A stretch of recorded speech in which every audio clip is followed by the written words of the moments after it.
ఒరే పిచ్చోడా చట్టి బిడ్డ తల్లి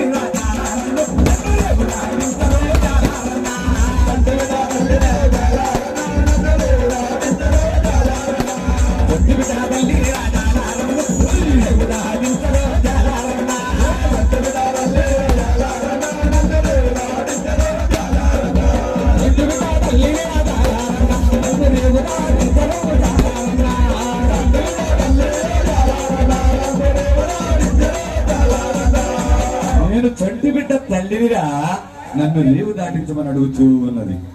వింటాడా స్వామి? వినడు. వింటాడా?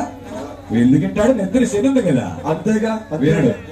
అమ్మ ఉదయం నుంచి నేను ఈ రేవులో పడవ వేసి అలసిపోయి సొలసిపోయి ఒళ్ళంతా పులిసిపోయి చొక్కేసుకొచ్చాను.